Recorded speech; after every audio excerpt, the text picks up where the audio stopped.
Good morning, everyone. Welcome to the Path to 1 Million. This is Cliff, and this is going to be episode 96. So before I get into today's story, I want to reveal episode most popular, number 4. This one here I picked not only because of the combination of the number of views that a particular video got, but also the number of comments that people made to me offline. It was hilarious. So this was going to be episode number 69, where I talked about fear factor and ziplining.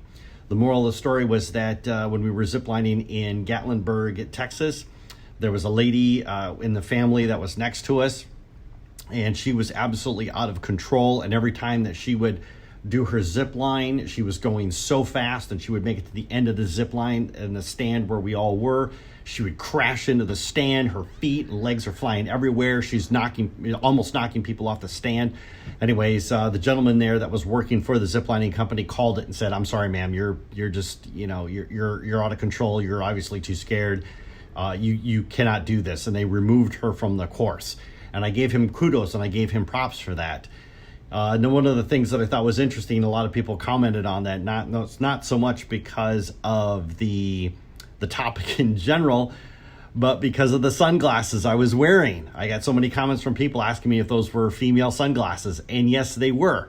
I forgot my sunglasses at the cabin that morning, and it was a pain in the butt driving around in the sun. So Sherry said, "Do you want to use my sunglasses?" And I said, yes. I didn't care. So I looked ridiculous in them. I know I kept calling them my Elton John sunglasses like the whole day, but I really thought when I shot that video that someone would make a comment about it, but nobody did. Private messaging. So anyways, it was a great episode. I had a lot of fun shooting it. It was a lot of fun actually doing it on that lift. I was shell shocked that I could get a live signal from there. I got like 4 bars from AT&T, which was shocking. Anyways, so that's episode number 4, or the fourth most popular episode would be 69. Yes, Sherry, I certainly did rock them. So let's get into today's story. I remember standing in my living room and my heart was pounding and I was clenching my fist and I was like, yeah, come on. And I was watching the TV and there was like thousands upon thousands of people screaming. And I'm sure across the world, there was hundreds of thousands, if not millions of people that were just screaming. And I watched as Lance Armstrong sailed across the finish line to basically mop up his 5th Tour de France win. Now, the Tour de France is like one of the most demanding bike rides that are out there. It literally is day after day after day of endurance riding. And on more than one occasion, you can watch bicyclist after bicyclist just completely crash on the course. And I'm not talking like physically crashing. I'm talking like physiologically speaking. They're on their bike and they just fall apart on their bike. They've got no energy. They're just having a hard time, they quit or whatever it is that they do, but they drop off the field because they can't keep pace. I mean, if you think about it, these guys are going 30, 35 miles an hour uphill.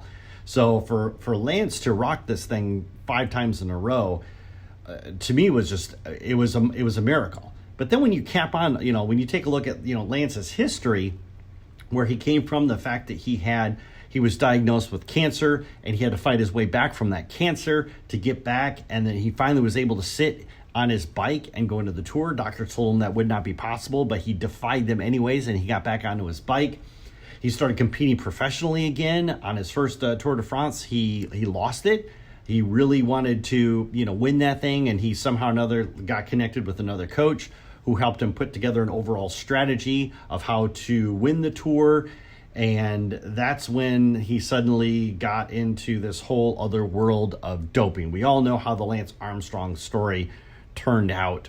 For me, I was especially disappointed because when I knew about Lance Armstrong and when I started watching him compete in the Tour de France, it was like maybe during his 2nd year that he won the Tour. I remember I was just so excited and I was like, wow, here's an American. They're conquering the Tour de France, the whole cancer story. This is awesome. He's created this cancer foundation called Livestrong. This is just so awesome. And I remember it like really inspired me. And I went out and I bought my own bicycle and I got all of the gear, the spandex, the shoes, the helmet. I got myself like a water pack and stuff, and I would go out on the weekends and I would just bike like crazy all over the countryside. I'm like, yeah, I'm like Lance Armstrong, and I would put in my electronic music and I would just blast that stuff for hours on end while I biked all over the place. And truth be told, I've always enjoyed biking, especially when I was a little kid, because I'd get on my bike and I'd bike all over the countryside. That was the only real way that I could get out and explore the world that was around me. Mom would kick me out of the house all the time during the summer. I was spending too much time playing Atari or Coleco or something else like that. She'd go, oh, go outside and play. Well, the most exciting thing for me to do at that time was ride my bike. So I'd always been a fan of like riding the bike, but Lance Armstrong really brought it back, and I just had all these visions in my head of, for instance, I actually looked up online, there's actually vacations that you can take to France where they announce the course, they announce the track around France, and they actually have vacations where you can go and bike those same routes that the Tour de France themselves are going to take. And I remember looking at those vacations, I'm like, oh, that'd be so cool. And these companies supply you with bikes. All you have to do is just bring your own equipment. You just have to show up. They feed you along the way. You stop at all these monasteries. You're having wine and cheese. And I'm like, yeah, this is all this in a bag of chips. Well, anyways, when he finally admitted on camera that he was doping, of course, I was crushed. I already knew by that point in time that he was. There was an interview where he had just won his 5th Tour de France, and one of the reporters that was in the crowd asked him point blank, are you doping or have you ever doped? And his response was, take a look at the test results. And that little switch in the back of my mind clicked and said, this guy is lying. And I was hurt. Because a lot of the times where I would talk to my friends and be like, yeah, the Tour de France is coming up and Lance Armstrong's going to win stuff, da-da-da-da. The first words out of their mouth was, oh, he's doping. And I would always defend him. I'm like, he's not doping.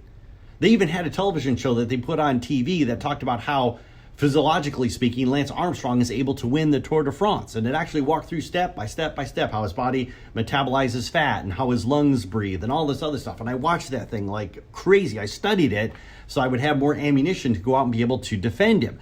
And then, of course, 6 months later, he's on Oprah telling the world that he doped. And his chief excuse was, well, everybody on the tour dopes. And to me, that was such a weak excuse.